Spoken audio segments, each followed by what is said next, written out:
Hello everyone and welcome to instant biology by doctor Neelab. इस समय मैं Indian Institute of Technology Dharwad की website के ऊपर हूँ। यहाँ पे PhD in biological sciences and bio engineering department में पीएचडी के लिए एप्लीकेशंस इनवाइट किए गए हैं। तो उसी के सिलसिले में मैंने ये वीडियो बना रहा हूँ और आपको सारी डिटेल्स इस वीडियो में मिल जाएगी। अगर आपको वेबसाइट का आइडिया नहीं है तो आप देख सकते हैं www.iitdh.ac.in। ये वेबसाइट है आईआईटी धारवाड़ की। अब आप यहाँ पे देख सकते हैं एकेडमिक्स में जाकर के bio science and bio engineering का डिपार्टमेंट है।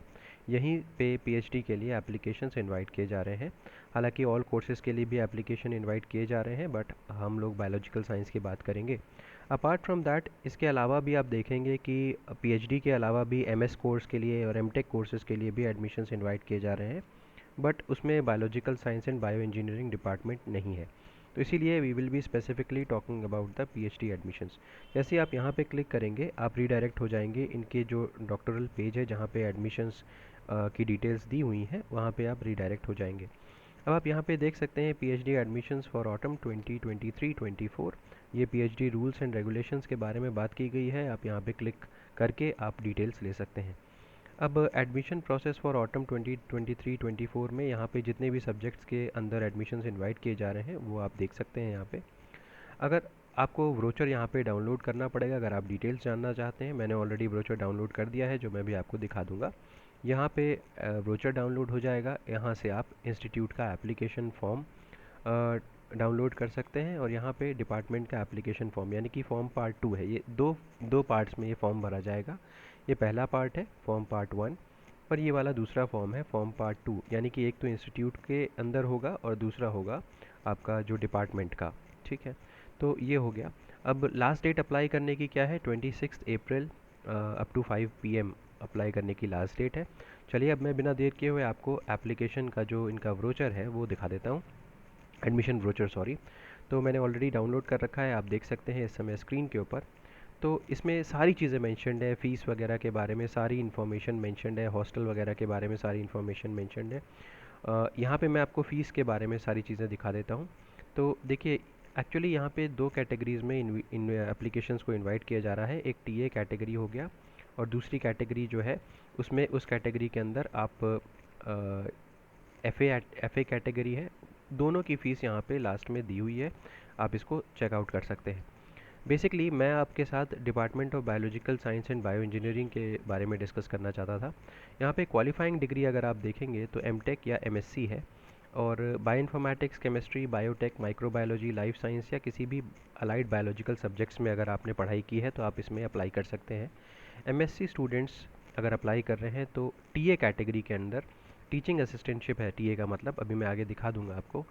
इस कैटेगरी के अंदर अगर आप अप्लाई कर रहे हैं तो आपको गेट क्वालिफाई रहना पड़ेगा। एमटेक स्टूडेंट्स को गेट क्वालिफिकेशन से एग्जेम्प्ट किया जाता है। टीए कैटेगरी में अगर अप्लाई करना चाहते हैं तो एमएससी वालों को गेट का क्वालिफिकेशन चाहिए।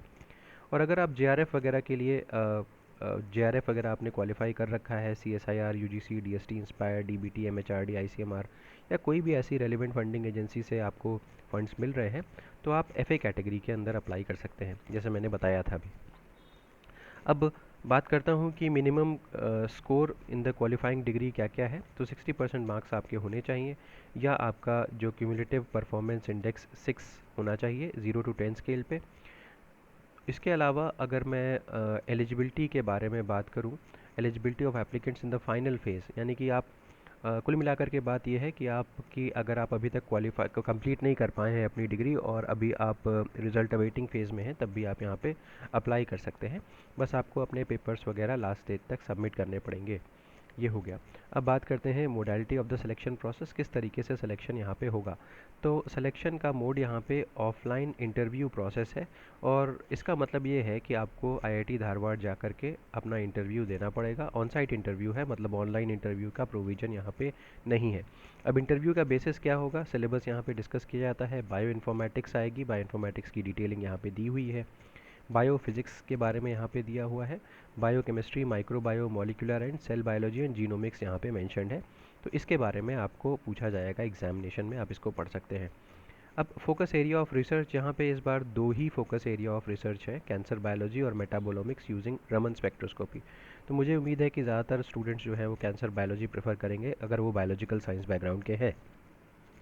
अब दो मोड, जैसा मैंने बताया था आपको कि 2 मोड के थ्रू आप अप्लाई कर सकते हैं। यहाँ पे एक मोड जो है वो टीचिंग असिस्टेंटशिप है, टीए कैटेगरी में, और एक है फेलोशिप अवॉर्डी, एफए कैटेगरी में। ठीक है। तो टीचिंग असिस्टेंटशिप का क्या का मतलब क्या हो गया, आपको फेलोशिप मिल जाएगी इंस्टीट्यूट से, और फेलोशिप अवार्डी का मतलब ये हो गया कि आपने सीएसआईआर या कोई भी इस तरीके की फंडिंग एजेंसी का एग्ज़ाम क्वालिफाई कर रखा है, जो कि आपको अपने पीएचडी के दौरान फंड करेगी। तो ये सारी की सारी डिटेल्स हो गई इस डिपार्टमेंट के बारे में। बाकी मैं आपको एक बार ऊपर लेकर के चलता हूँ, जो इसका मेन पेज है। ये देखिए, ये इन्फॉर्मेशन ब्रोचर का मेन पेज है। अब जैसे ही आप नीचे स्क्रॉल करेंगे तो आपको यहाँ पे सारी डिटेल्स मिल जाएंगी।